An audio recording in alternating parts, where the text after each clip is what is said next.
All right, Matt, I am making you a co-host so that you can continue to admit people. All right.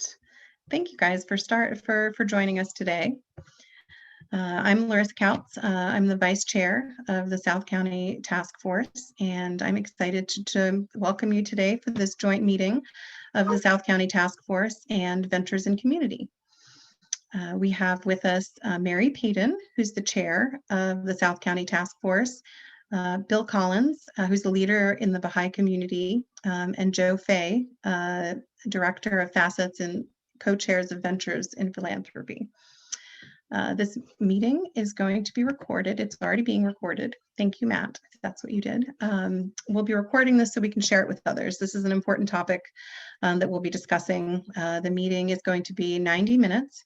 I would ask you to put your questions in the chat at any time that you want, and Matt will help me go through them at the end during the question and answer period. Otherwise, you're welcome to hold your questions and raise your hand at the end. But if you get them in early, I'll make sure to get to them. Please feel free to unmute yourself if you're ready to ask a question near the end, but please stay muted for the first hour or so at least of the meeting, during which we'll be having speakers. We're going to start with a presentation by county staff, and then we'll hear from a few people who have experienced homelessness, and then we'll have a Q&A section for about 20 minutes at the end, and I will do my best to keep everyone to their time limits. A little bit of the history of our interest in this topic. Both the South County Task Force and VIC were formed in the mid-1970s to improve the well-being of residents of the Richmond Highway corridor of Mount Vernon and Lee districts of Fairfax County. At that time, there was a crisis of homelessness and there was no county shelter. Local faith communities shared responsibility for providing shelter during the cold months, and advocates, including Eleanor Kennedy, pushed the county to acquire a shelter. The facility identified was an old water pump house at Fort Belvoir. Now it's about 100 years old. The pump house, named the Kennedy Shelter, is beyond inadequate and in need of replacement. Funds for a new shelter were approved in a 2016 bond issue. Funds are also available for a replacement of the Pendaw Fire Station. As you'll hear today, county staff searched for separate sites for these facilities, but found one large site and proposes to co-locate these facilities at the site of the former Hybla Valley Nursery at Beacon Hill Road and Richmond Highway, across from Beacon Mall. Under Embark plans, Beacon Mall will become a major development area with a bus rapid transit station and multi-story buildings of mixed residential, retail, and office uses. I am now privileged to introduce Supervisor of Mount Vernon, Dan Stork, to describe the process and planning for these facilities, as well as plans for community engagement. I will ask you to unmute, Dan. There you go. Good. Well, thanks, Larissa, and thank you all very much for being here today. And this is truly an opportunity for all of us to I guess, continue improving the vision and the opportunities along Richmond Highway. And the key to that, in my mind, is to make sure that we have something for everybody, that we leave no one behind. That's a refrain, if you will, a mantra that I've been using because I deeply believe in it. I think it's critical that we leave no one behind. And a key part of that is making sure that we provide helping each person that's here reach their full potential. The two, I think, fit together because leaving no one behind is kind of a minimum standard in my mind, and having each person reach their full potential and each in our community, if you will, reach their full potential is the ideal, is truly the vision for at least my public service for more than 16 years, as well as I know the commitment for most of you. And frankly, lifelong works for most of you in just that area. My own background goes way back for affordable housing. One of the first things I did when I got out of college was involved with affordable housing and food security issues. I did that for many, many years, working for community action organizations and other not-for-profits. Spent time in the corporate world and got involved when I moved down here to get involved with my own business opportunities, and I've done that for many years. Good Shepherd Housing was a home for me as a board member for more than 6 years. I was president of the board for a number of years, and my commitment to affordable housing and providing support to our community is deep and unrelenting, and will always be a key part of what I focus on and make sure that we achieve in order to, again, leave no one behind and help each person reach their full potential. How do we do that? Bruce, you did a great job of kind of framing what the initial discussions have been and kind of how we got to where we are with addressing the needs, not only for changing our emergency housing and opportunities for there, but also to address what we know is also a critical need, which is our fire station and improving the fire station. The improvement is not only just adding a couple bays, it's really goes beyond that, which is accommodating what is our really our current and as well as our future, which is providing opportunity for all people, no matter what your gender is, to be a firefighter and to be successful and not feel you're getting second class treatment. And our fire stations were built to accommodate females, and that's a key part of our new structures, along with many other advances that will help and support our community's improvement along the way. Fire response times on emergencies are a key part of that. We know those are all key elements of this. We also know that if we can find another property besides the existing PennDOT fire station, that we can potentially save more than $1 million, which is the cost of building a temporary fire station while you tear down the existing one and so on. So those are all the things that were key parts of this on the fire side, the public safety side, that our staff was involved with. And then on the emergency housing and shelter side, we clearly, anybody who's ever been at the Kennedy shelter and the former pump house that's there, recognize how inadequate it is and how long overdue it is to improve that. We had many discussions, I had many discussions with not only the various commanders at Fort Belvoir about what we could do and how we could try to address that, either on the existing site or some other site, because Fort Belvoir has a lot of property there. We looked at all over the place, and I'm gonna let county staff to at least briefly touch on that throughout the community, Lee and the Mount Vernon side, to find other sites that would work not only for, again, emergency housing, but also the other additional housing that we so, in my mind, desperately need for supportive housing, as well as affordable and workforce development housing. So those are all key parts of that. And we have some, and I'll let Pam Michelle go into some of that. I mean, there's clearly different models out there that they're looking at how this can be activated. And I'm looking forward to following that and hearing how the committee overall deals with it. On the firefighter side, they all recognize the need, and they're looking forward to a new station as much as I think we all are, but also recognizing that needs to be done in a way that minimizes county costs. In other words, if we can't find the right property, which we couldn't, which I should say staff couldn't find to locate the fire station, and they spent years doing that, then also recognizing that if we co-locate facilities, it saves county tax dollars and saves us money long-term, and it's important that we also keep that in mind. So those are all the different factors that came into this, and again, I'll let staff kind of discuss that process. Well, with all those things coming together, how does any district or how does any community address the many issues that come up as part of doing that? And a model that I've used in other parts of the county, and one that I essentially initiated in 2016 when I became supervisor, as well as for that matter, when I was a school board member, a number of times I used this model, was to bring together all the different stakeholders, all the different parties that have particular questions or concerns or interests in that particular development. So for the Lorton Community Center and that whole process, as well as the library and how do we do that, brought together a committee to do that. Similarly, on the South County Police Station and Animal Shelter, brought together a committee of the different parties, and they worked on those things as well. So those are two recent examples, as well as now the latest with our process for the fire station and housing and co-locating facilities at the Beacon Beacon Road, Route 1 intersection. So the group is made up of a number of community members, includes not only nearby community members, but public safety representatives, faith community, affordable and emergency housing providers, the Mount Vernon Council of Citizens Association, the Mount Vernon Lee Chamber of Commerce, Fort Belvoir, and other county staff. This advisory committee is intended to work together to evaluate potential programs, as well as the location of these programs, and to essentially to help guide this conversation, guide this process, and engage and inform county staff in their work to bring these things together.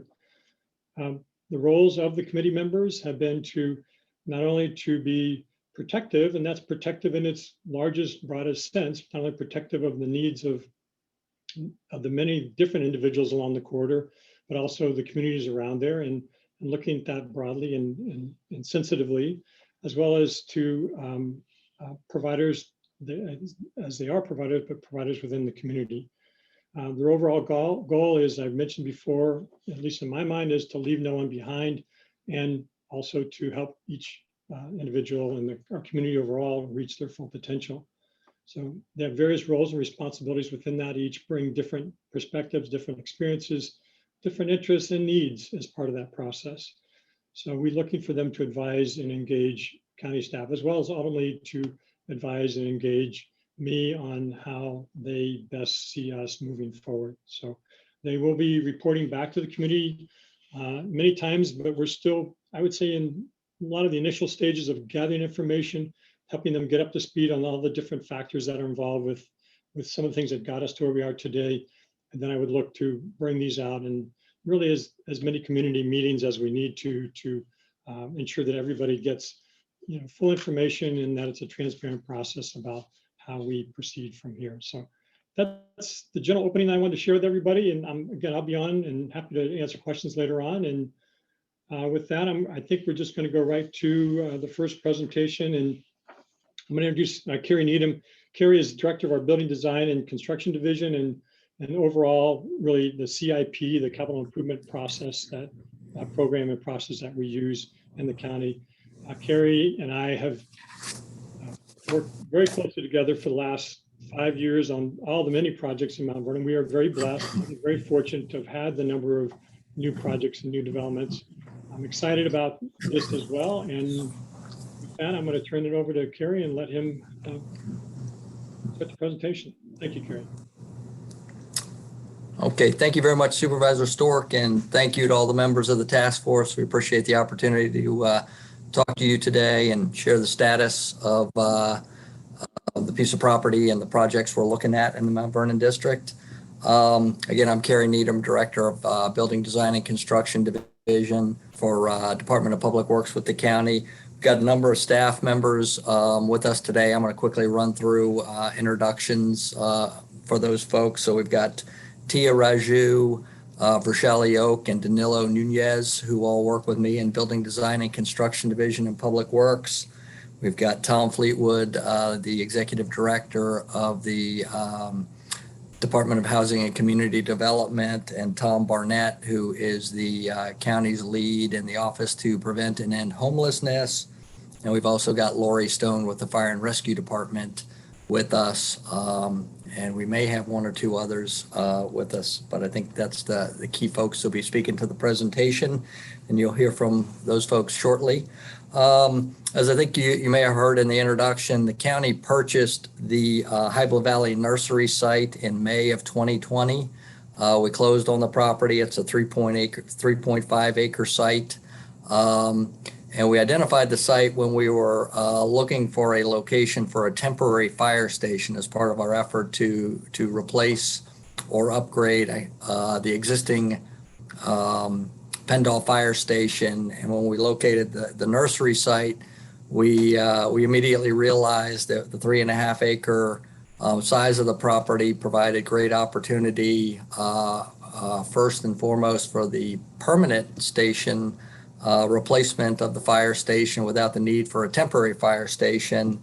And we also saw an opportunity to evaluate the property for other key Board of Supervisors priority needs in our capital improvement program, And a couple of those needs that we're looking at are the need to replace the Eleanor Kennedy shelter, again, which is a funded, countywide bond approved priority in our capital improvement program, and also the possible opportunity to locate affordable housing at the site as well. And there's a few priorities of our Board of Supervisors that they've laid out for the county that come into play here. One is our board has placed a priority on the co-location of county operations and functions, and placing shared uses on common sites as a priority. Of course, the three facilities that we're talking about, the fire station and the shelter, are top priority capital improvement program needs for Fairfax County, identified and voted on countywide by the voters in bond referendum to approve funds for those needs. And third, and very significant, is the board's priority on affordable housing. And so those are the three priority CIP needs that we're looking at as possibilities on this site. We are in the very early stages. We have not begun design.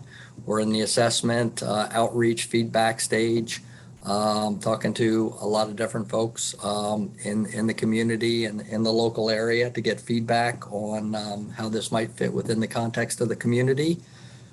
And so with that, I think I'm going to stop and I'm going to turn it over to Lori Stone, and she's going to talk a little bit about the current Pendle Fire Station. So Lori.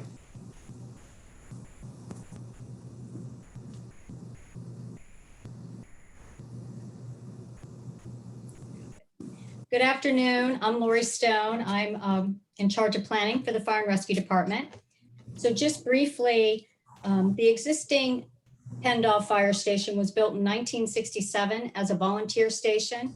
So not only is it over 50 years old, so the building systems are, need to be replaced, but it was also built not to meet our current operational needs. I think Supervisor Stork mentioned the facilities for women are limited, so it doesn't accommodate our diverse workforce. The apparatus bays are very narrow with low ceilings, and so that's makes it difficult to accommodate some of the more modern apparatus. And our newer stations are designed in construction with health and safety of our first responders and response times as a priority. So the new stations, have decontamination areas. Every part of the facility is maximized so that the anywhere in the station to get to a path to the apparatus maximizes response times, which is important for us for emergency response. And the project was on the 2015 Public Safety Bond Referendum, and that's kind of where we are today. It was approved by the voters. That really kind of covers the background.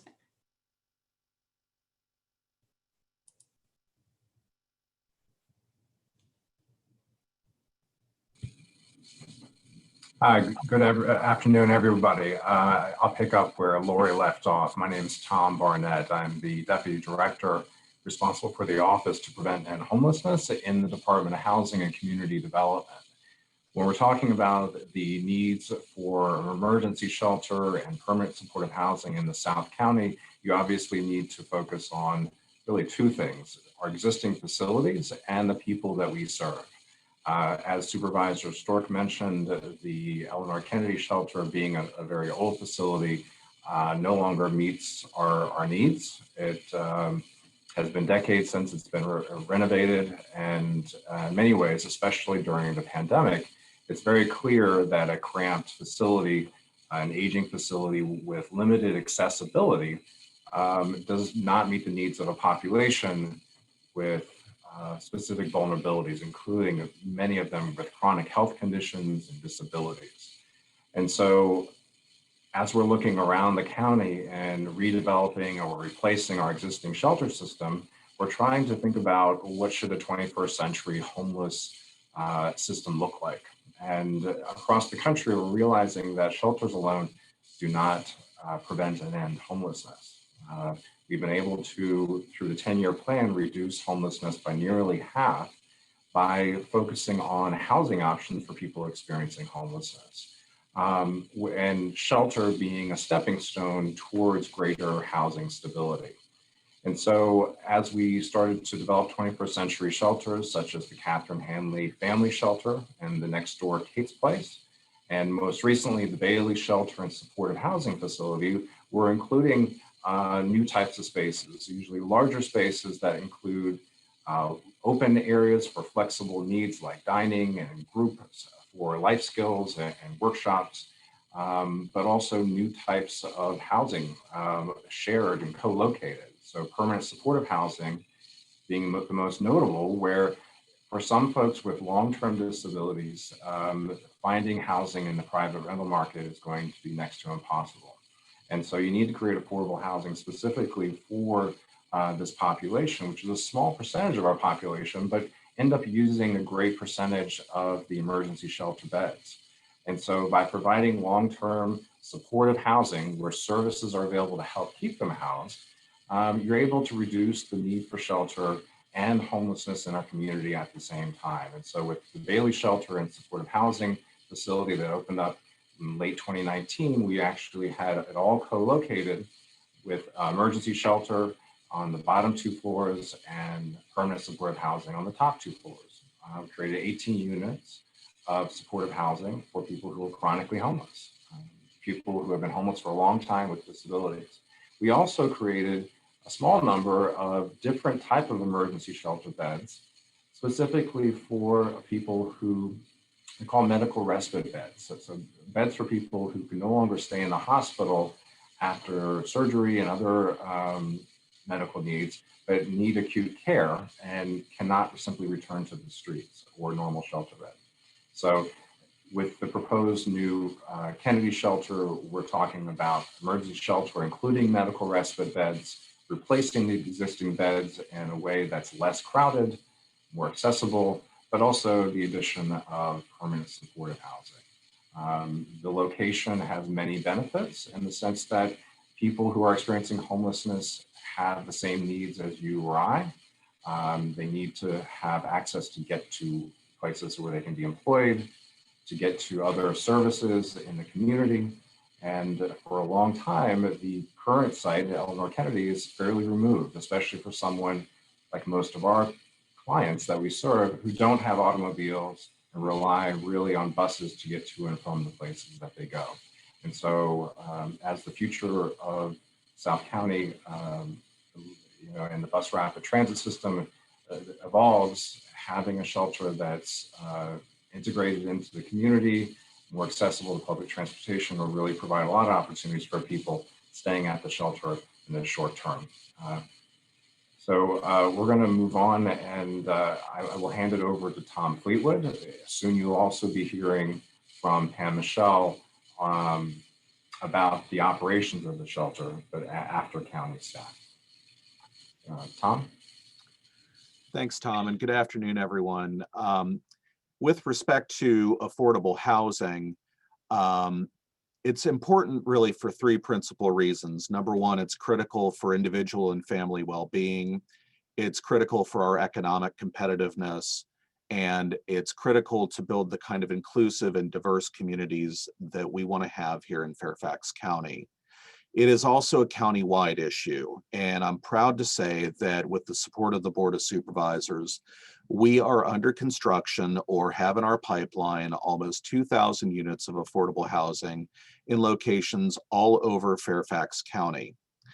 Just taking a step back with respect to the need, we estimate that we have a need for approximately 15,000 net new units affordable to households earning 60% of the median income or below over the next 15 years. Just for context, for 60% of the median income for a family of 4 is about $75,000 a year. So we've set a minimum goal of at least 5,000 units will be produced. That's our floor, not our ceiling. And we're making tremendous progress, as I've said. And just a few examples that I'll cite of the work that we're doing. are the North Hill and Arden developments in the southern part of Fairfax County, the Arrowbrook development near the Innovation Station in Herndon, as well as our One University project, which we will be closing on this summer next to George Mason University.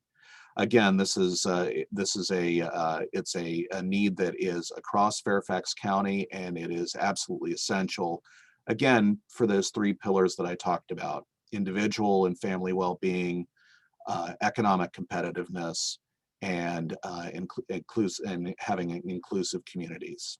Thank you.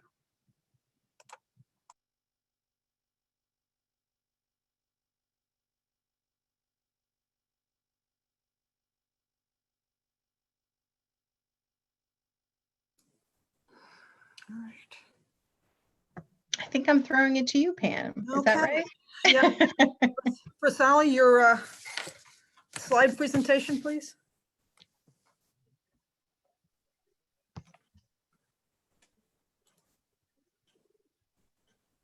Where is she?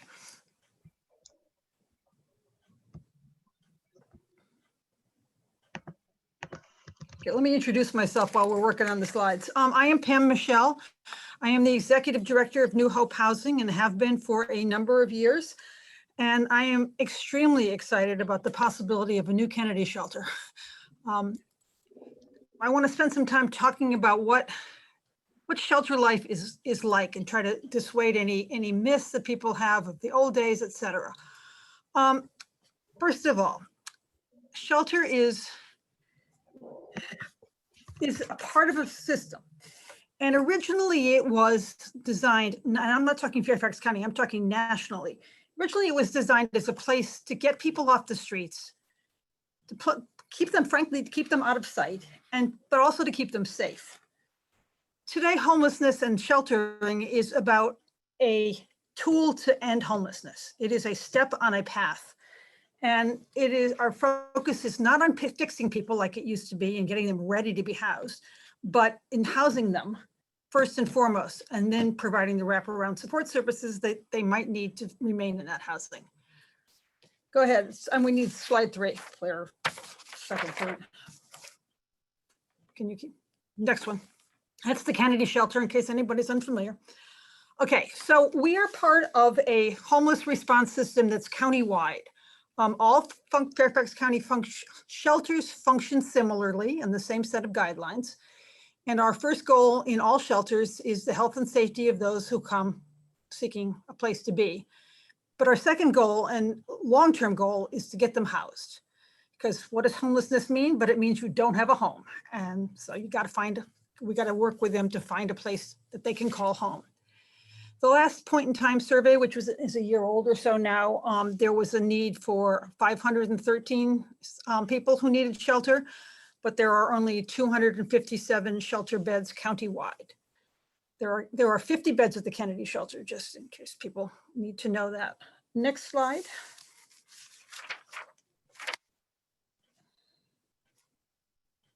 Okay. So shelters, the buzzwords today in the business of ending homelessness are low barrier. Basically, it means we screen people in, not out, and we try to remove as many barriers as we can from not only from people to get into shelter, but to get out of shelter.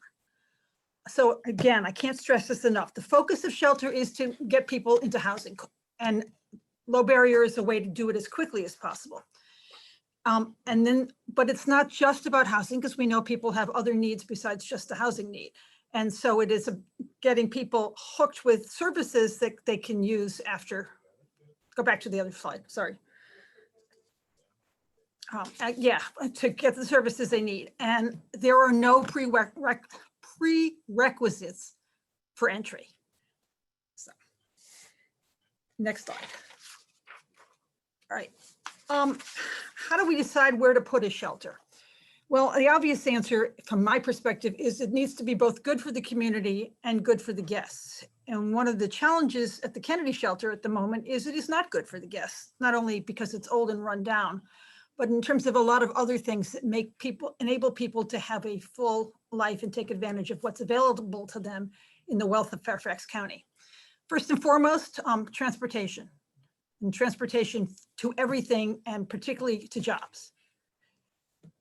Access to services, and by services, I mean health services, I mean dental services, I mean county services, those kinds of, community services, libraries, drugstores, grocery stores, et cetera, in terms of the stores.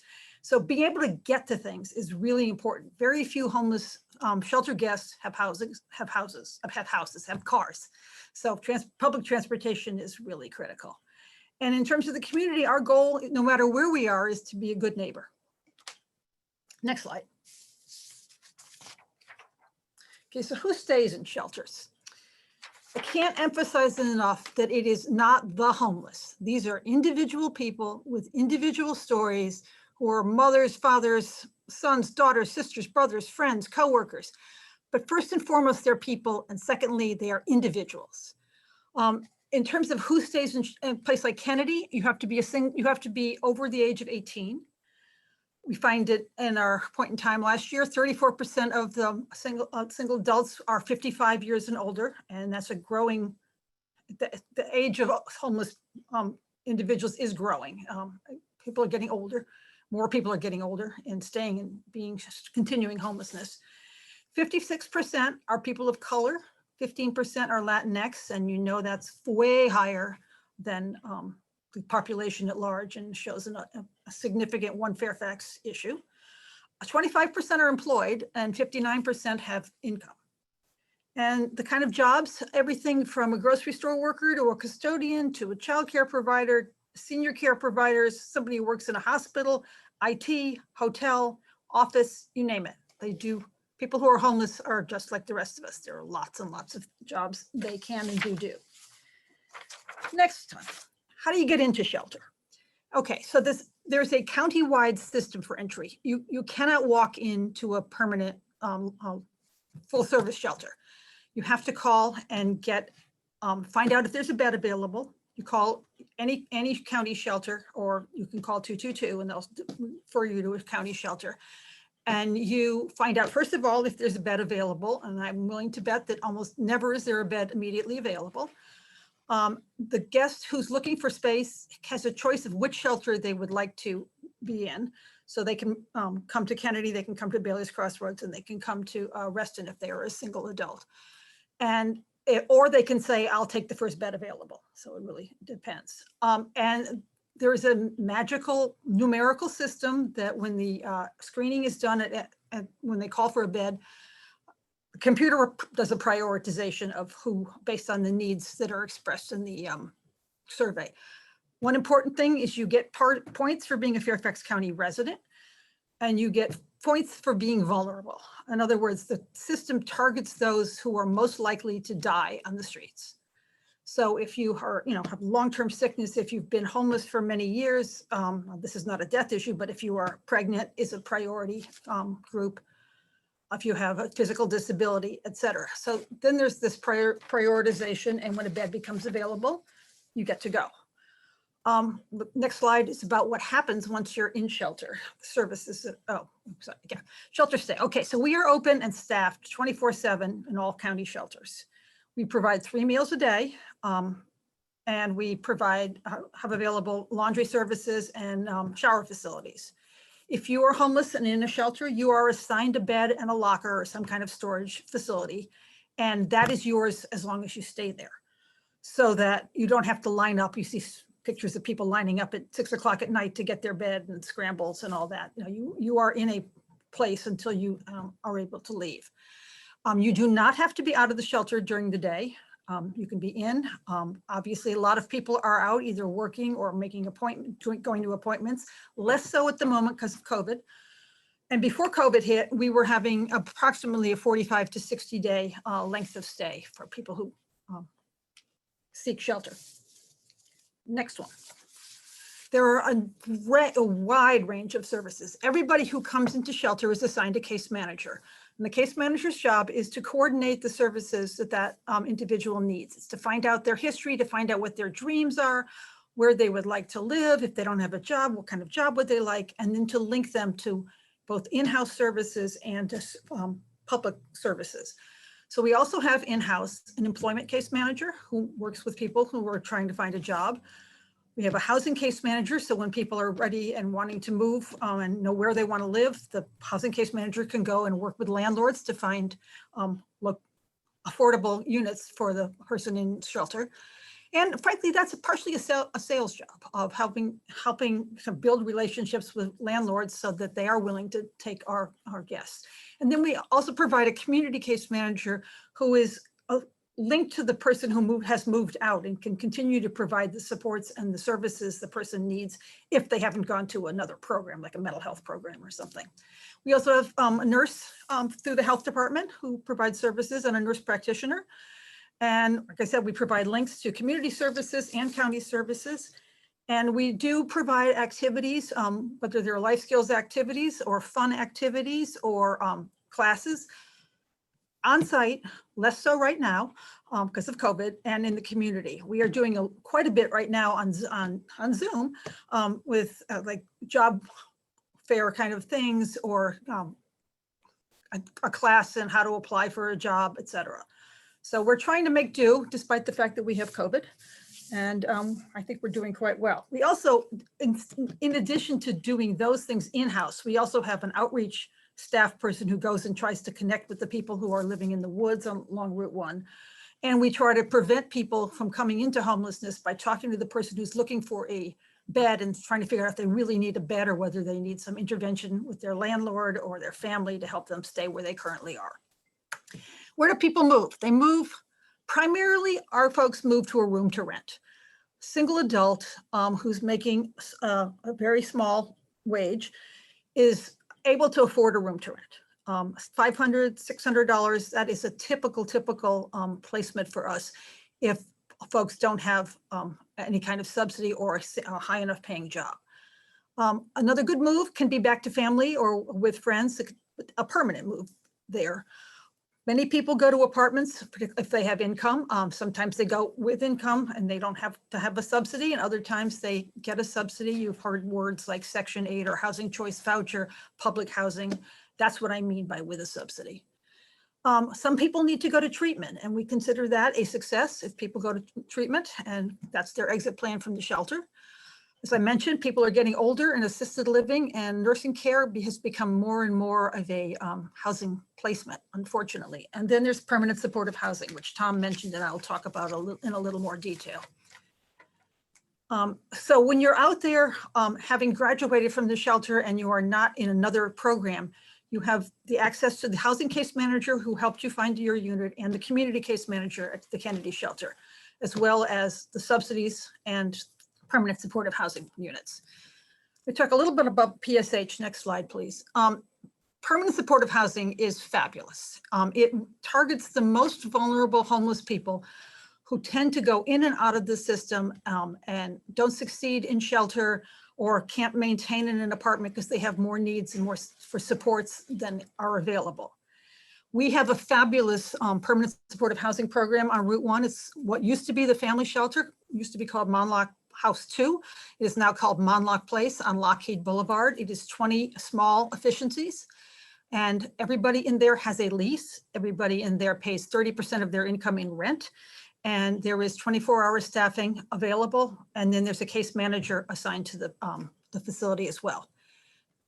We use the word permanent supportive, but the thing is, it's not time limited. People move out of permanent supportive housing. Some stay for quite a long time. Like I said, some go to the places I've mentioned in the previous slide. Often a place that people go besides the assisted living here is to a voucher.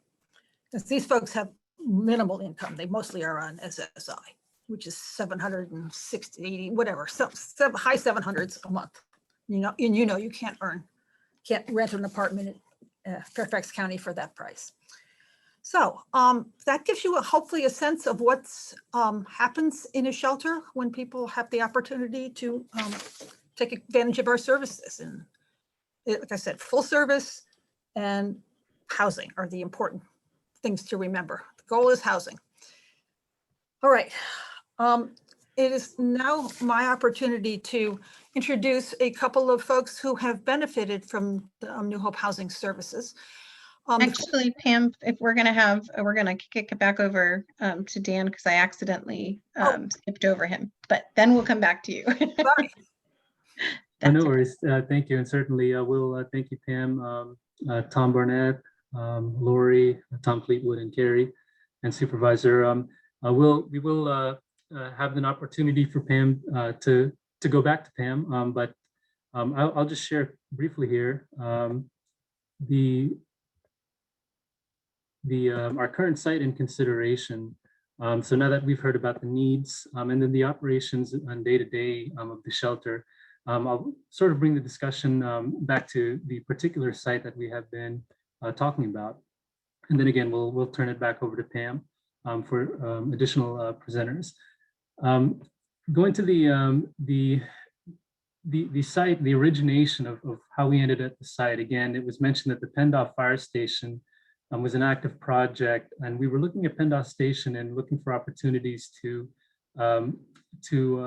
enhance it with a new facility. So the PennDOT Fire Station, as Lauren mentioned, it was built in 1967 on a 1.2 acre site on Halvey Terrace. So it's about a block or two above the current site that we're looking at. The existing station is 3 apparatus bays, 15,700 square feet. But as Lori had mentioned, it's not the most efficient layout for operations. For female staff, it's inadequate in terms of their living quarters and accommodations. I mean, we do see with the level of activity and needs for the station, we do see a need for 5 bays and would be an approximately 20,000 square foot fire station. So as the project continued, we, as Supervisor Stork had mentioned and Carrie, we had actually originally been looking for a site to build a temporary fire station while we would build the new fire station. We did evaluate the existing fire station for both renovation and expansion and thought the new construction route would be the best opportunity. In doing so, we did see existing site constraints, such as the current cul-de-sac that it lies in. And you can see the existing site here to the north and our new site, the Hibla Valley Nursery site to the south. So with the orientation of the cul-de-sac, we did have a limited area already for site circulation of the apparatus and parking. So that would be further limited with the expansion and additional services that we would need to include in the fire station. Again, as with every fire station, we always have a need for a temporary facility to operate while the new fire station is being built.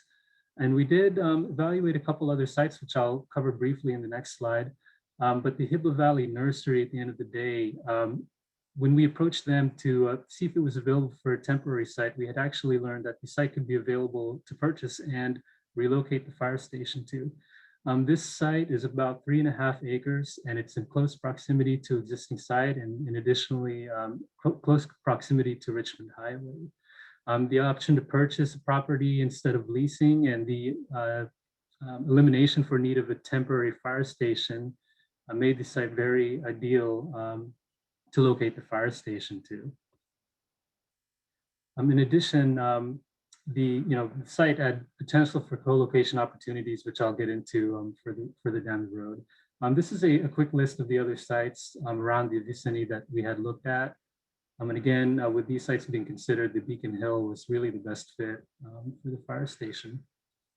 That being said, as mentioned previously, the county did purchase the Hibla Valley site for the fire station. And as we had done so, we had identified one of the opportunities of the site is that it does align with our goal of consolidated and co-located services. We can maximize our development on a single site and make the most use of it that we can.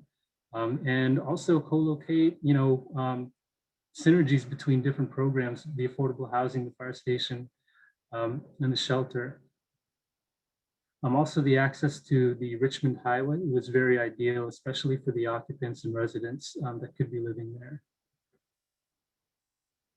In addition, there is a potential to reuse the existing fire station site once the new fire station is built. We haven't explored or determined what that use would be, but I imagine that would be a topic of discussion as we move forward. And that being said, with the opportunity to co-locate the services within site, we did have the Eleanor Kennedy shelter, which has been ongoing. And this shelter was built in 1918, so it's a century old. The existing facility is 8,800 square feet, 50 beds with a trailer for hypothermia. And as you can imagine, the building systems are deteriorating, and we do have existing structure constraints in terms of the floodplain that it lays on, the historical significance, which kind of limits what we can do to it, and just the overall condition of the building in general. We also do have a need for 27,000 square feet to include 20 supportive housing units in addition to the 50 beds. And again, these are kind of more highlighting what I had mentioned. The facility was not meant to be a shelter. It was originally built as a pumping station within a floodplain. It's also in the Register of Historic Places, which limits what we can really modify and do to it. Of course, as you can imagine, we'll have issues with odors, significant repairs and renovation with it being 100 years old. The updated program to include supportive housing essentially couldn't be accommodated on this site. That being said, similar to PennDAW, we had gone the road of looking at several other locations for this site. And in doing so, we had also identified the Hibla Valley site as being a opportunistic site to locate the shelter with the fire station.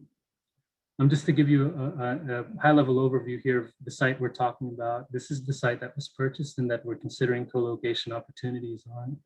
And you can see the vicinity to Route 1. It is on Beacon Hill Road, very close to the Route 1 intersection, and you'll have Beacon Hill right across the street from there.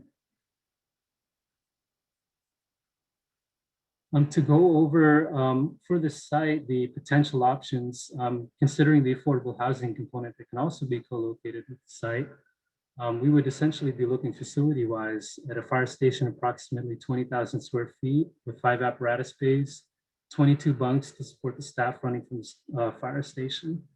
The emergency shelter component would be approximately 27,000 square feet. It would house 50 beds and 20 supportive housing units. And for the affordable housing component, depending on the units and the need that we could locate on the site, we would be looking approximately about 50 to 70,000 square feet with about 30 to 50 affordable housing units. And just to go kind of over the evolution of the considerations for this site, kind of how it developed and the total amount of programs we're considering for the site today. Again, we started looking at this for the placement of a fire station. We then evaluated to see, well, if we could move the shelter here, this is kind of what a layout of what that would look like. And going forward to where we are today, identifying the opportunity for affordable housing. This is kind of our layout and rough layout of what we would be looking at the site with the fire station, affordable housing, and emergency shelter. And the total height would be 4 stories for the affordable housing. The shelter again would be 3 stories and the fire station would be 2 stories. There are many considerations that we have to consider and talk about as we go through the process. We do have, as Supervisor Stork had mentioned, the advisory committee is ongoing. We will also be receiving a lot of community feedback. We will be, in addition to the committee, reaching out to the public in general through meetings and our normal means of outreach. In addition, we'll have to consider the comprehensive plan for the best uses of the area, zoning in 2232 in terms of transportation impacts and general site plan requirements. So these are all things really more in the detail that we are certainly we'll have to look at and have started to evaluate in terms of the zoning and transportation and site related aspects in general. That being said, just wanted to share a rough timeline in terms of years, which are outlined at the top. So we'd eventually, we're currently within the advisory and community participation portion of it. The committee was originally scheduled to be a 6 meeting or 6 month long process, but again, we do imagine the community participation carrying out throughout the design of the facility to have input throughout the whole process. So we'll be looking at about a 5 to 6 year timeline, basically from start to end, if the project is able to continue carrying through. And with that being said, I'm sorry, I'll turn it back to Pam. And that's all I had for the site specific portion of it. Okay. Thank you, Dan. Now my favorite part of the program is to not, you can listen to me and you can hear all about the staff viewpoint, but there's nothing like listening to people who have been a part of our program and participated in it. So I'm going to introduce two different people. The first one is Michael Keegan. Michael was a resident at the Kennedy Shelter several years ago and was a smashing success and had a great experience there and has continued to be involved with us. He has been a member of our board of directors for the maximum 6 years, and he has a professional job, and he'll tell you all about how he found himself at Kennedy and what happened. Michael.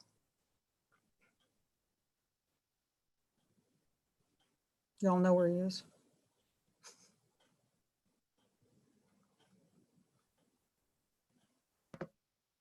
Can you hear me now? Yep. Oh, great. All right. Well, thank you so much, Pam, and thank you for the members of the task force for allowing me to speak today. As Pam described earlier, the homeless population is not monolithic.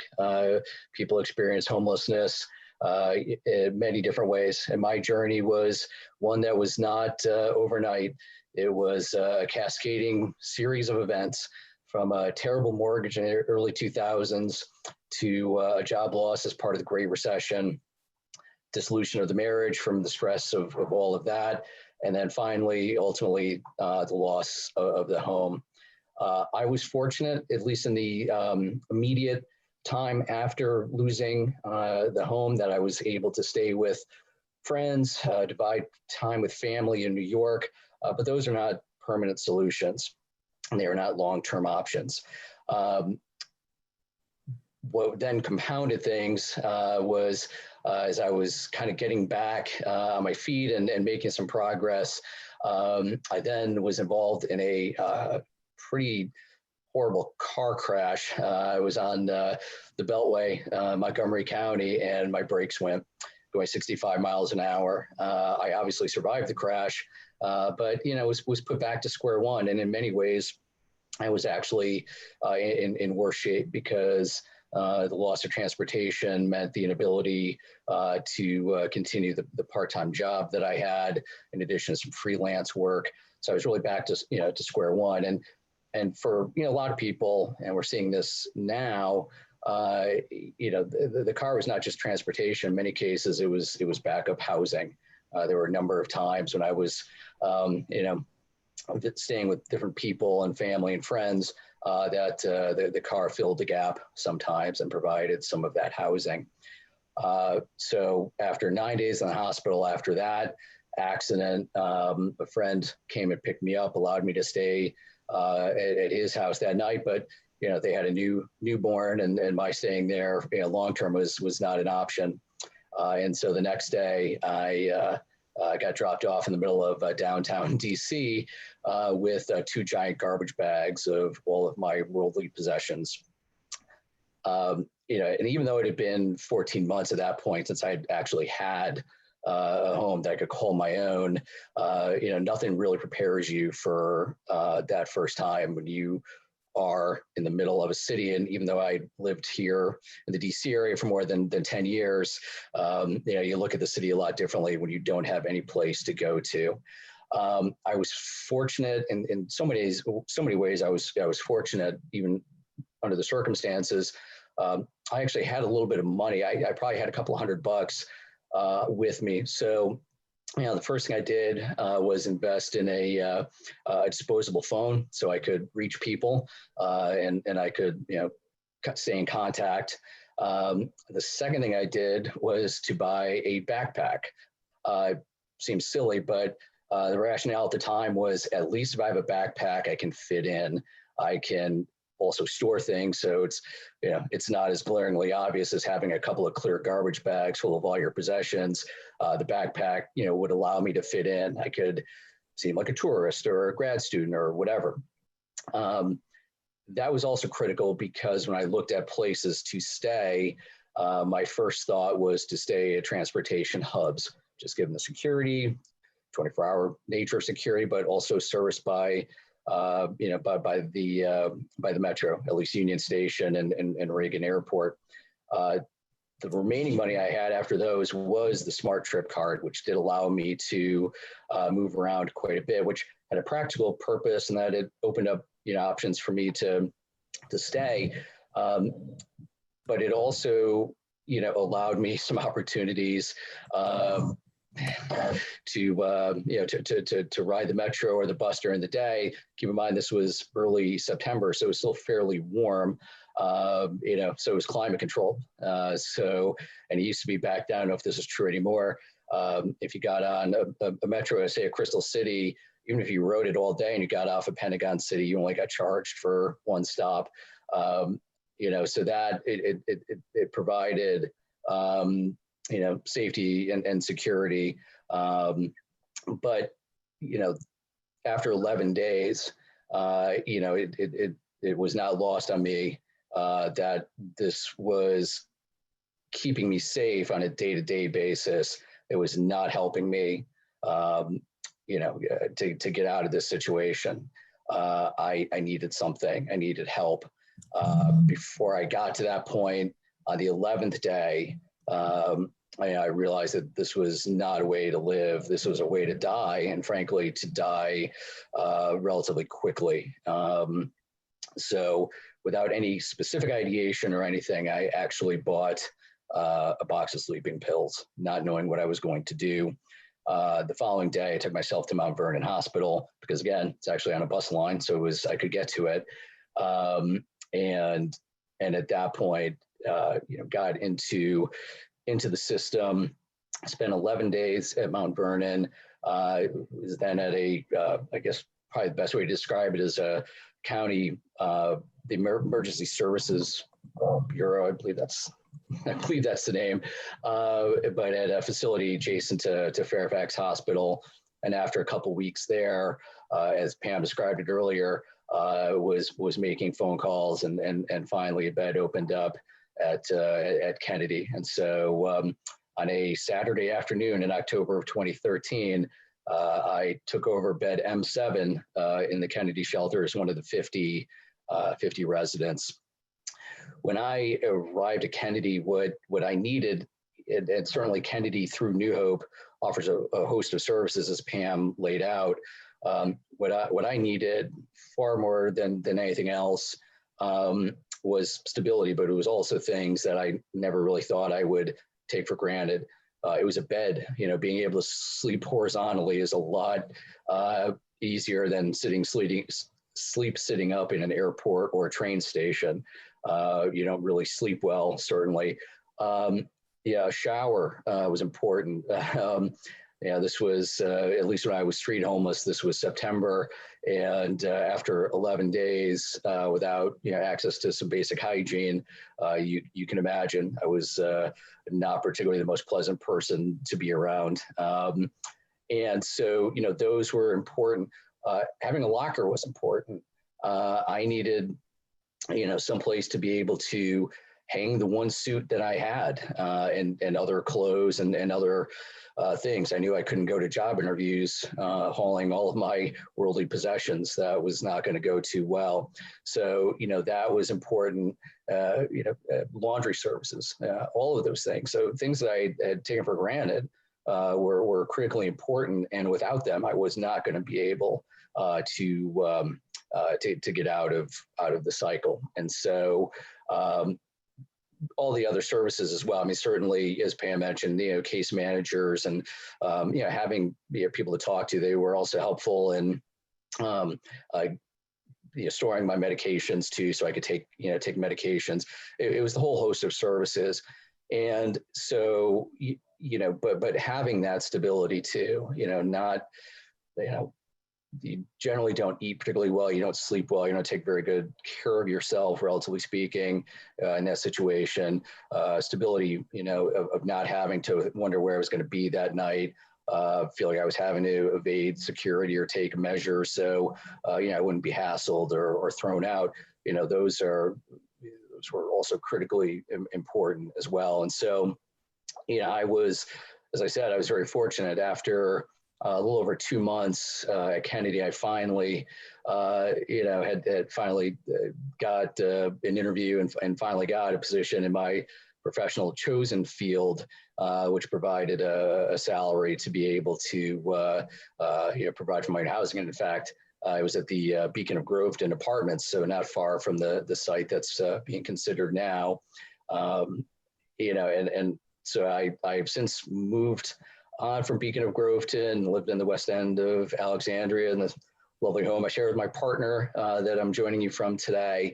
But it really, without the Kennedy shelter and the services that New Hope provides, that just would not have been possible. It just would not, I would not have been able to break out of that. And so, and I would just conclude, by saying that, that was my experience 7, 8, 9 years ago. But there were macro trends like a mortgage crisis and an economic contraction.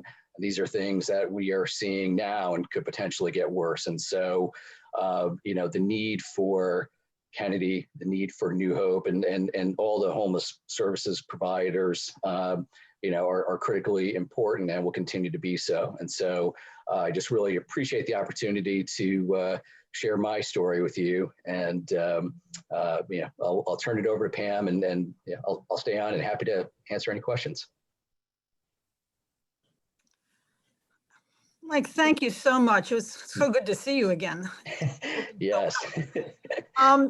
Next guest, our speaker, is a current resident of the Kennedy shelter. His name is Sulaiman Abdul Karim, and he has a fascinating story to tell you as well.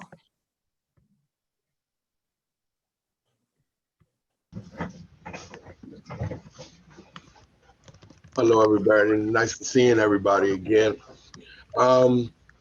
I'd like to explain this last 5 years on being homeless, and I really try to get a clear picture of how I started.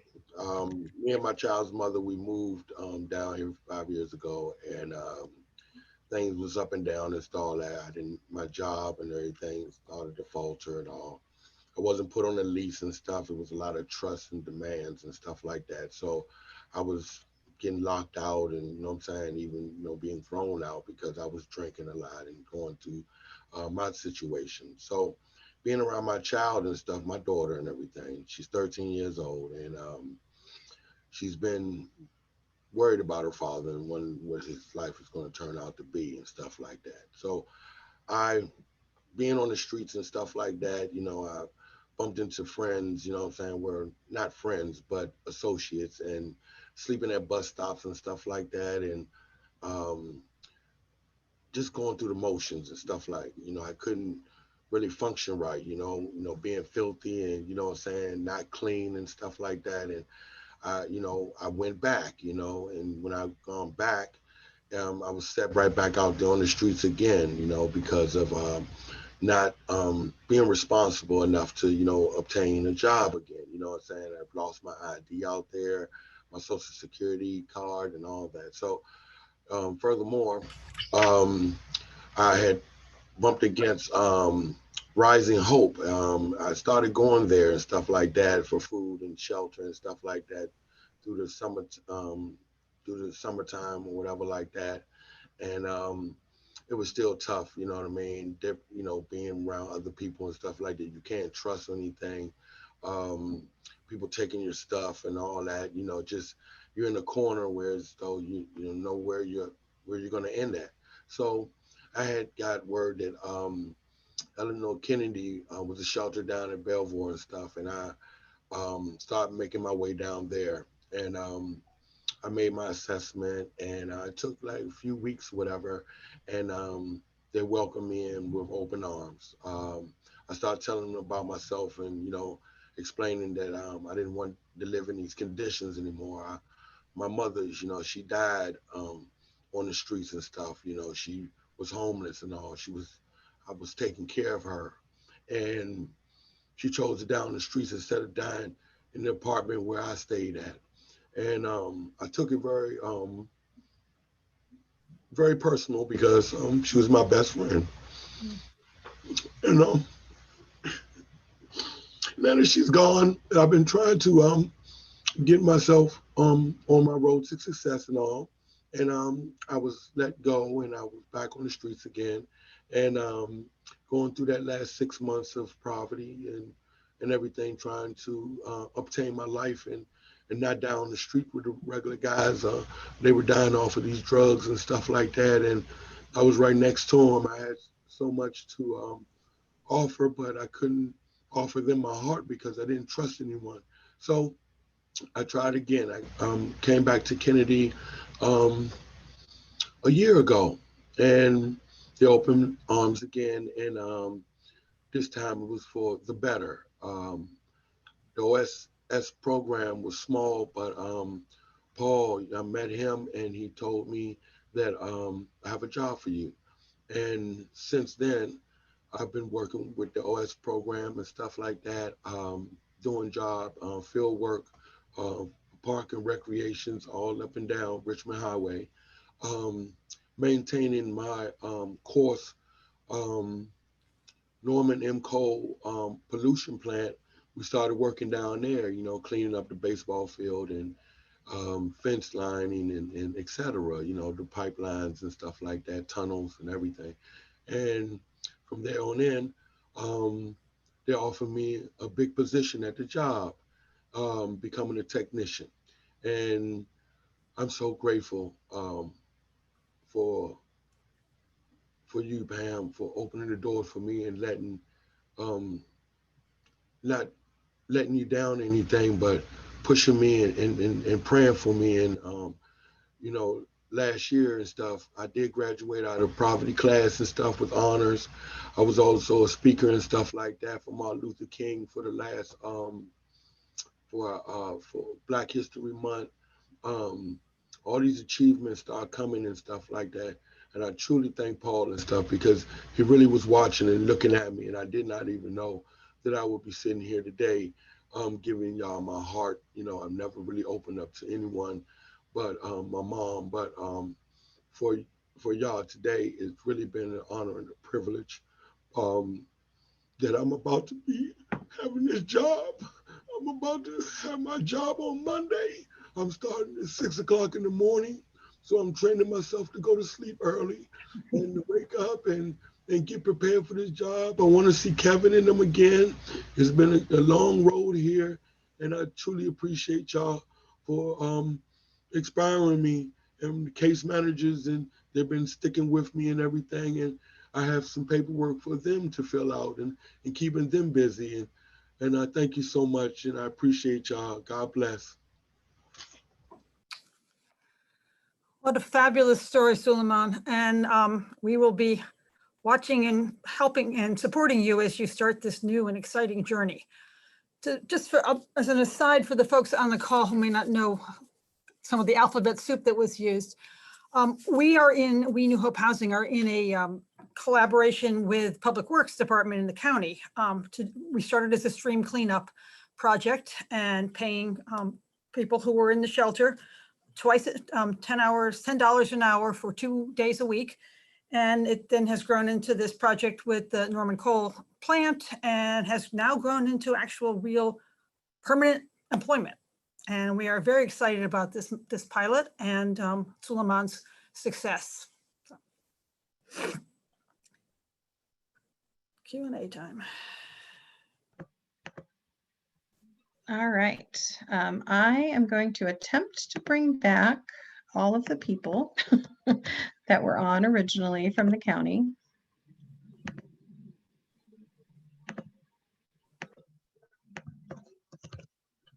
If you'll give me 1 second. They've all hidden all of their cameras.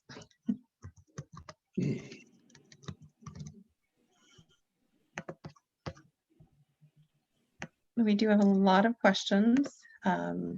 I can tell you for a fact that we're not going to get through all of them, but I did take, and Matt Renninger took really good notes of what all of them are, and we are going to work to get you the answers to all of them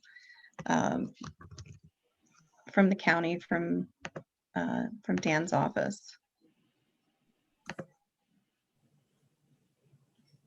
All right. Is Tom Barnett still on the phone?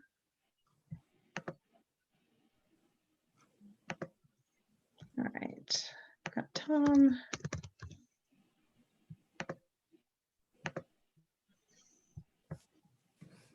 How do you pronounce your name?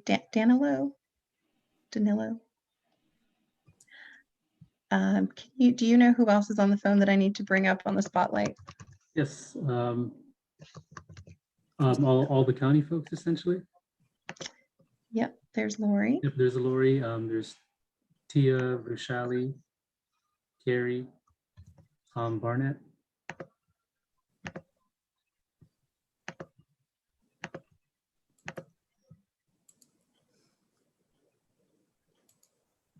Okay.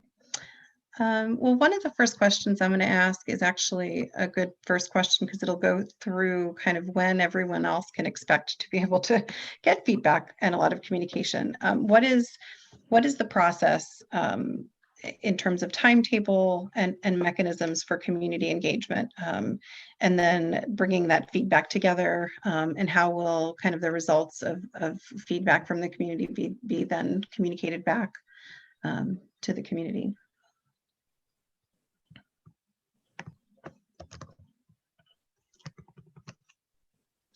And, just before, may we also add Carrie Needham and yeah, Supervisor Stork. Yep. I didn't see them on. Okay. And Thomas Barnett as well. Sorry.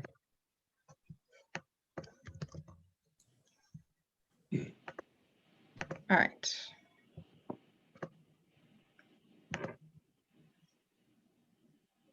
Okay, I think everyone's unmuted and everyone's spotlit.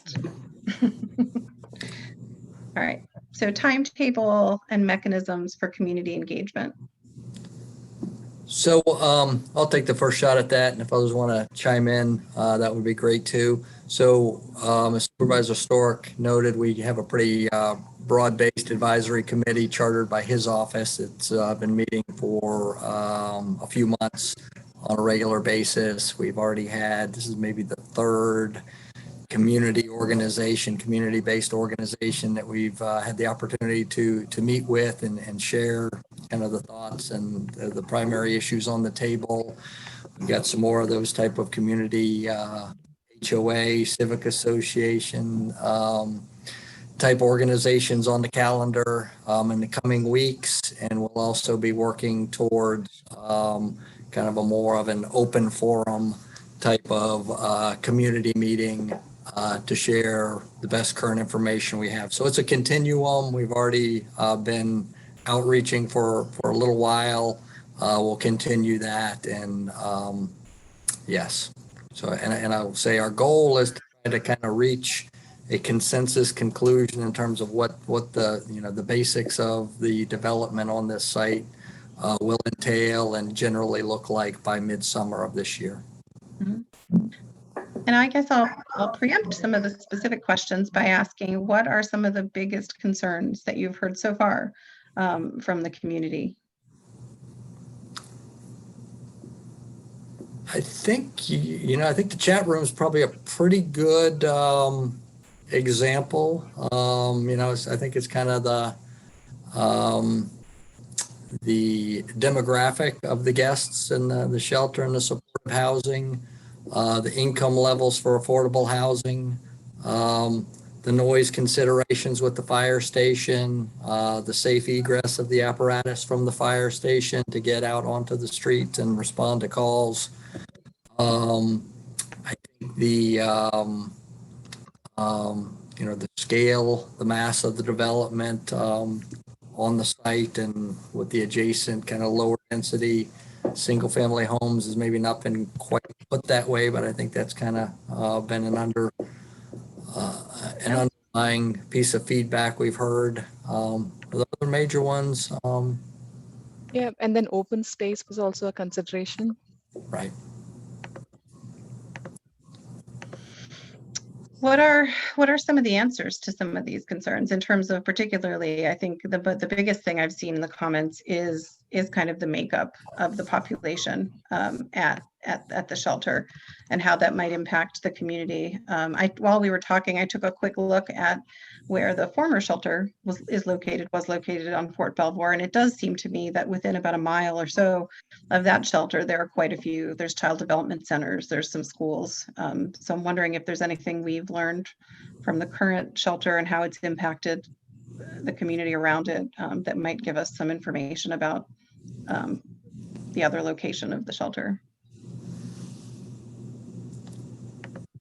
Hi, everyone. This is Tom Barnett with Department of Housing. And Pam, you can also jump in. I think the biggest challenge has been primarily for the guests of the shelter being able to get safely to and from the facility. As construction has happened, widening the road, the difficult access to the bus station, those are the biggest challenges. And of course, crossing Richmond Highway back and forth as people try to get to and from the shelter. So those are the biggest sort of safety challenges we've had. Pam, anything else you'd like to add? No, I mean, the big safety issue at Kennedy is traffic and crossing the highway.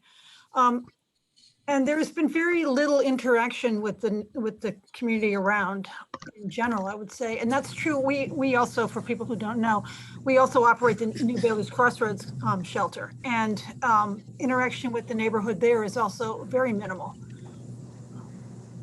And it's been my experience doing homeless services is that there's a lot of concern and fear before something happens, before there's a program in place. And then people realize that it really is not very impactful on the community, and people just accept it and life goes on. There's lots of studies that talk about it, shelters not having a negative impact on house values, for example. But as I said, our big goal is to be a good neighbor, and that's the way we run our programs, and we'll continue to run our programs. And I know the county is very much of that same view. So. I would add, in terms of the on-site sort of functions that promote safety and security, is modern facilities that we design include cameras, front desks that are staffed 24 hours a day, 7 days a week. Residential staff are there 24 hours a day, 7 days a week, and they conduct regular, frequent rounds inside and outside the facility, just to make sure that everything is working smoothly, and if anyone needs help, they can get help. And so these are all things that we do to maintain the safety for people inside the facility, but also to monitor what's happening just outside. Is there any pre-screening that's done for any of the individuals at the homeless shelter in terms of criminal background check or sex offender registry? No, I think when we talk about emergency housing, it's much like an emergency room. These are emergency services. Just like a hospital is not going to turn someone away because of their background, a shelter can't turn people away because of the background. We're focused on serving the people and making sure that they don't die outside in the cold due to being unsheltered. And so these are housing emergency rooms. People are in housing crises. There was a question about Rutgers. Is that another homeless shelter? Yes, that's in Reston. Okay. Do they do anything differently in terms of what we've been talking about? So any shelter that's co-located with children on the same site, we do not allow registered sex offenders. So the Emperor Rutgers shelter, the Catherine Hanley Family Shelter, Patrick Henry Family Shelter. But for adults that are, for shelters that are only for adults, we don't do the screening. In fact, the current Kennedy shelter and the proposed location are outside of any sort of proximity restrictions placed on by Virginia state law for sex offenders. They do face some restrictions around residency, but both the current and the proposed site are outside of those proximities. What is the closest that there is a school or a child care center or anything like that? is the question, what is the closest? Yeah, do school? we know like what the closest distance is to a childcare center or anything like that? Some of the public works staff could probably say the specific schools that are in the area, but I don't know the distances. from Okay. those, but they're beyond the proximity required by law. Is all of the parking going to be above ground? I think someone asked the question of, has there been a thought to doing any below ground parking? Yes, the plan is, all three plans that we showed would all be surface parking. And in terms of stormwater management and all of that, So stormwater management, we would meet, we'd be obligated to meet, and we would meet all of the required stormwater detention, water quality requirements that are required by the county. So we would, that'd be an obligation. We're not that far to how we would do that, but that's fundamental to, being able to build whatever we propose to build is meeting those requirements. someone mentioned that New Hope housing is also in a semi-residential neighborhood. How have you dealt with some of the neighborhood's concerns about any conduct of residents? Does anyone know the answer to that? Nope, it's something we could follow up on. There's always the question of why here? Why on Route 1? Why in this location? Why not in other parts of the county? How do we address that question? Well, specific to the shelter, I mean, we have shelters throughout the county and supportive housing throughout the county, and like having wide geographic distribution with easy access to public transportation is sort of one of the guiding principles in shelter location. So we have them in the Rucker shelter is next to the Reston Town Center. The Bailey's Crossroads shelter is right there at Bailey's Crossroads, major intersection. I think because we have people experiencing homelessness in the South County, it's important to have an emergency housing option for people in the South County. There were some questions that have concerns about the noise from the fire station being located there. Can someone address that? Are those issues? So maybe I'll take a first shot at it, and if Lori Stone from Fire and Rescue wants to piggyback, I'd welcome that. But so we have 42 fire stations in Fairfax County, so it's not a new question. And we build many fire stations in residential areas. I think primarily the concern, I mean, not the sole concern, but the fact that we're proposing to have residences in essentially an integrated building with the fire station makes this one a little different than I think anywhere else in the county. But we're benchmarking with Alexandria that has a similar facility, and we understand that there are construction design and material techniques to attenuate the sound, similar to what you do when people live next to the highway and that type of thing. And we've heard from Alexandria that that's very successful in the construction. And then I think what Fire and Rescue, and Lori can speak to this, is for kind of adjoining nearby residential, single family, not too far off. I think it's not as bad and as loud, I guess I'd say, as people fear when a fire station comes there. We located numerous fire stations in residential areas. It's always a concern. I think it dissipates pretty quickly once the station goes into operations. Sure. And I can just add to that, the existing station is very busy, but it is just a block away. So it's really just one street over in a residential area. And Assistant Chief Tom Arnold is also on if he wants to add anything else. Hold on. I'll see if I can get him. Get him. Sorry, I forgot you were. Sorry, what name does his participant thing come out? Arnold. Did you say Arnold? Yeah, Thomas Arnold. I do not know why when I type in Arnold, it's not coming up.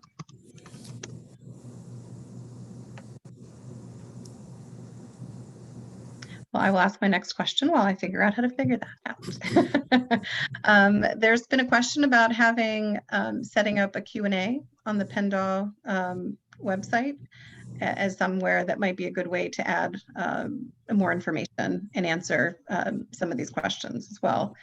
You know, I'd love to hear from you, Pam, about what you've seen with residents in homeless shelters in terms of behavior and in terms of any kind of concerns that you might help alleviate about the type of individuals that folks are talking about being in the shelter.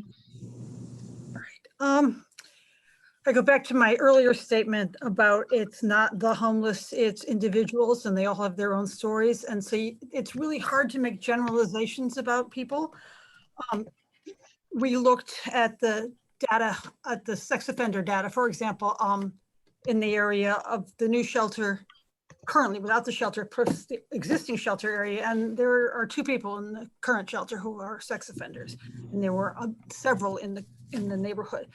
I just want to talk about sex offenders for a moment. I know there's a big stigma. I understand why and all that, but if they're not in the shelter and they're homeless, then they're out on the street. And is that really a preferable place than being somewhere where they're getting support and help and trying to get into housing? So keep that aspect of sex offender in mind. We see a number of people, you heard 2, who had some serious crises. Some of them are situational, and some of them are medical long-term. And so there were certainly mental health issues among our population. There are certainly people with physical disabilities. There are people with brain injuries. There are veterans who have trauma, or veterans who are, taking advantage of what's available to them and being able to move on. As I said, we have getting an older and older population, which is another significant issue. And a challenge in terms of service, and which is part of the reason, from my perspective, the Kennedy shelter is extremely difficult to get around if you are older and have any kind of physical limitations. It would be nice to be in a state-of-the-art, fully handicapped accessible facility. That's been a huge issue at Kennedy. We're generally about 3 males to every female. And in terms of, people drink, people do drugs. I don't want to say that they don't, but certainly not everybody does any of those things. So they're just like you and me. I mean, they really are. I mean, they've fallen on much harder times, and they don't have the resources most of us have to be able to be in their own stable environment. Do the shelters, are they closed at night in terms of the doors are locked at some point and you're in for the night, or? There are curfews, yes. But it doesn't mean that if somebody comes knocking, like if the police bring somebody, we open the door, for example. Right. But yes. And I guess I'm following up to what you were saying in terms of if there is someone there that's a sex offender or that's doing drugs or is doing alcohol, they're in the homeless shelter for the night. Correct. And they're not coming and going in the middle of the night. And so frankly, you're taking sex offenders and folks that might otherwise be on the street in your neighborhood doing drugs and putting them somewhere for the night. Okay. Well, I am going to emphasize that first and foremost, these are people trying to get into a better life. And they've had challenges that some of us have had, and they have challenges that none of us have had. And we have to deal with each one of them one by one to see which road we can set them on. But underlying it all is housing, folks. I can't say that often enough either. Well, I promised everyone that I've taken down every single one of these questions, and I will put them together in a document and send them to the county and ensure that we get answers back and that we can get them posted to try to continue the conversation.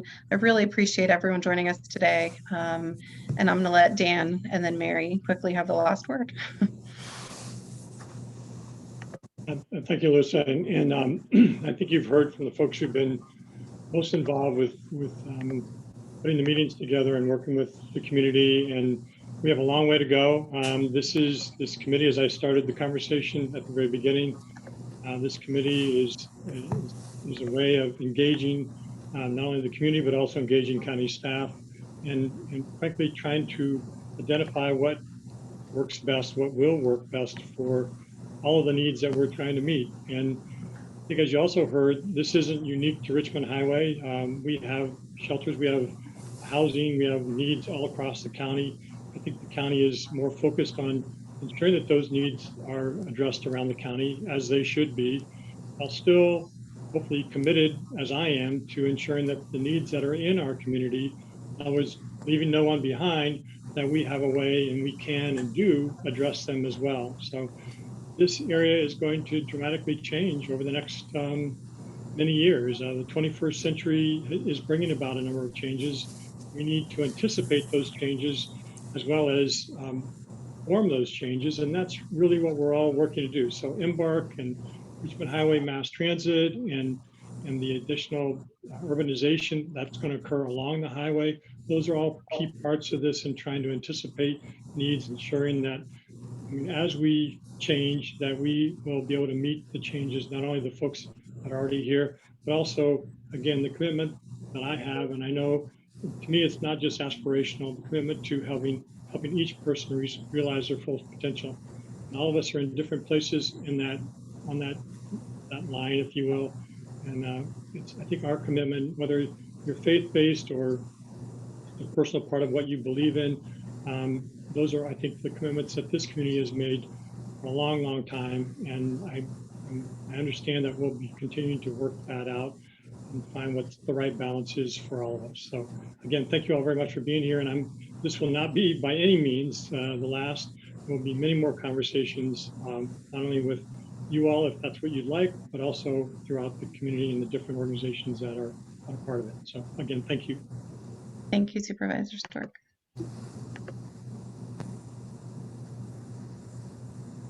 Oh, Mary, hold on. You're muted. I will unmute you. There we go. Ask you to unmute. Okay, great. I want to thank everybody for coming. I think we had about 80 people at one point, and this is just great to get everybody listening to the facts and expressing concerns and talking with each other. I'd just like to say, if you have fear of homeless people, you should just go meet some of them. I did a series of articles for a local newspaper a few years ago because I was running into so many homeless people out on the street, at the Giant, at Beacon Mall, at the library, at the 7-Eleven. And I just started talking to them, and I found them really interesting. Like Pam says, they really, they're all individuals. They all have different stories. And some of them were actually very inspiring to me. And I would encourage people to, go out and engage in conversations with them just as other people, not as, asking personal questions or being condescending, but, just have a conversation. And if you're shy about doing that and you want to, maybe we can arrange for some conversations in a setting with some of the faith community. I have not felt fear in any of those conversations. I've found them all very interesting. So I want to thank everybody for coming, and I know that we will continue to support the homeless shelter, the new homeless shelter, and supportive housing, and maybe more supportive housing, because that seems to be a really great need and a really good way for people to stabilize their lives. And I look forward to continuing this conversation for many more months. Thank you for coming. Thanks, Mary.